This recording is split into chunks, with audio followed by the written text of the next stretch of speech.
Dusty Springfield was a popular singer known perhaps best for her song Son of a Preacher Man. The other thing that continues to make Dusty stand out from her peers was her sexuality. During her career, she came out as bisexual. However, this was simply the singer's compromised way of saying she was a lesbian. Sadly, the singer found dwindling success in her career towards the end of her life and passed away tragically after suffering from breast cancer. During her last days, she also allegedly had some strange dietary habits. Join Facts First as we explore why Dusty Springfield ate only cauliflower in her final days.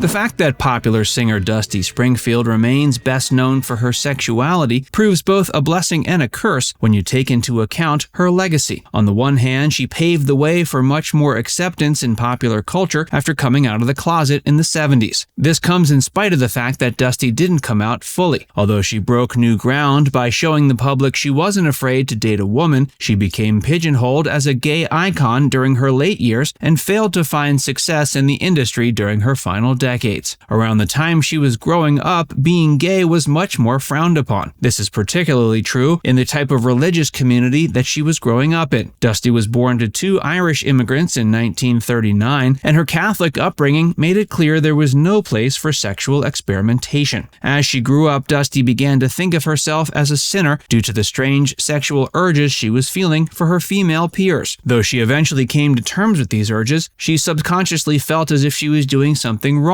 by indulging in them until her death in 1999. Her childhood was distraught for reasons besides her closeted sexuality. Her father was a tax consultant who hated his career. He'd always dreamed of being a concert pianist, but had been forced into his profession to pay the bills. Dusty's mother was said to have been a drunk who spent the majority of her time frequenting the movies. Most of Dusty's formative childhood memories revolved around her parents bickering. When her parents couldn't hurt each other, they'd hurt her. Dusty often recalled during her adult years how her father ridiculed her during her childhood. Dusty's father allegedly told the young girl she was ugly, which prompted her to self-harm. These traumatic experiences certainly didn't help the young girl with the issues she was already having regarding her sexuality. As she was coming of age, there were a great many things working against Dusty Springfield.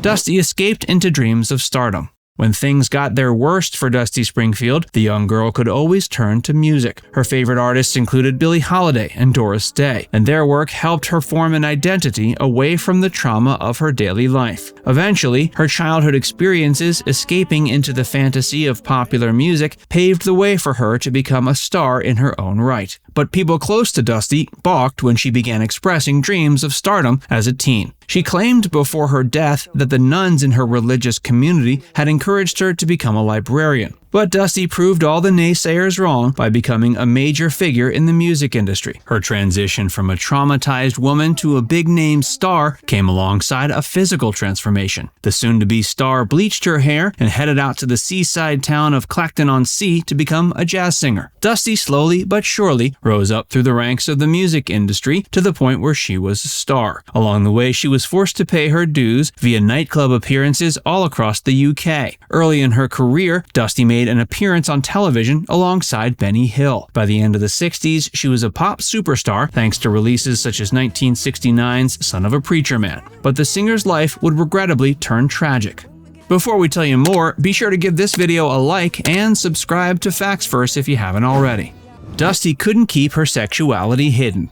After Dusty became a famous pop idol, she began to have trouble keeping her sexuality a secret. By the early 70s, she was forced to accept the fact that she didn't want to hide her true colors anymore. Instead of coming out to the public as an out-and-out lesbian, she told her fans she was simply open to the idea of dating a woman. But it doesn't seem as if Dusty was romantically involved with any men over the course of her life. Given the cultural climate Dusty became famous in, it's a wonder that the singer had the courage to come out of the closet in any form at all. Dusty also proved a relatively revolutionary pop artist in other ways. At one point during her career, Dusty was tasked with going on a large tour that would have seen her perform in South Africa. When she got there, she refused to perform once she realized she was expected to do so in front of a segregated audience. Dusty put her foot down and refused to perform, which caused her to be deported. Though this caused issues in the moment, few can deny this incident has paid off in terms of the singer's legacy. There were certainly many reasons Dusty didn't feel comfortable performing in front of a segregated audience in South Africa, but it's undeniable that there was a part of her that drew parallels with the discrimination going on in the region and the discrimination she faced back home as a result of her sexuality. She was one of the preeminent civil rights activists within the popular music scene of the time. The 60s proved the peak of her success, and it was a downward trajectory for the singer from the 70s and onwards. Instead of aging gracefully, Dusty found herself relegated to the role of a camp icon amongst the gay community. As she got older, it began to take longer and longer for her to put on her makeup before performances. Towards the end of the 1960s, she got a nose job. Meanwhile, the singer could never settle down.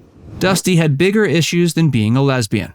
Even after coming out to the public, Dusty could never settle on just one partner. It seems she wasn't all that comfortable forming personal relationships. She allegedly had to drink in order to become intimate with her partners, and this resulted in developing quite a substance abuse habit. The singer hit rock bottom when she was involuntarily admitted into Bellevue Psychiatric Hospital after suffering a nervous breakdown. There, she was held in the high-security ward of the hospital for a time. Dusty eventually managed to keep herself from going over the edge, but she still spent the last few decades of her life in relatively dire straits. In the 80s, she could be found working as a lounge singer for mere fractions of the sums she had commanded during her prime. In 1985, she was admitted to the hospital after having her teeth knocked out during a barroom brawl. The singer saw a minor career revival during the 90s, though not enough to turn her life around entirely.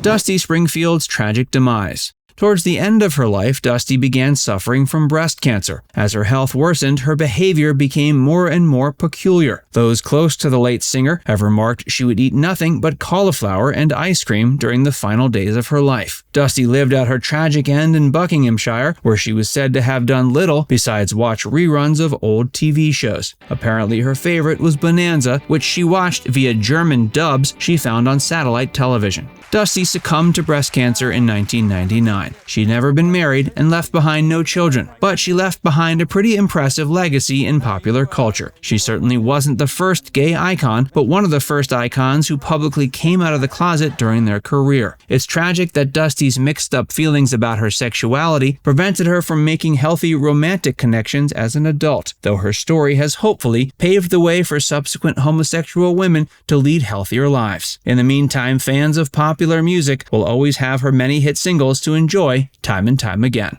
Now it's time to hear from you. Did you know Dusty Springfield was deported from South Africa? Let us know in the comment section below. And before you go, make sure you give this video a like and subscribe to Factsverse if you haven't already. Click the bell icon to stay updated on all our latest content.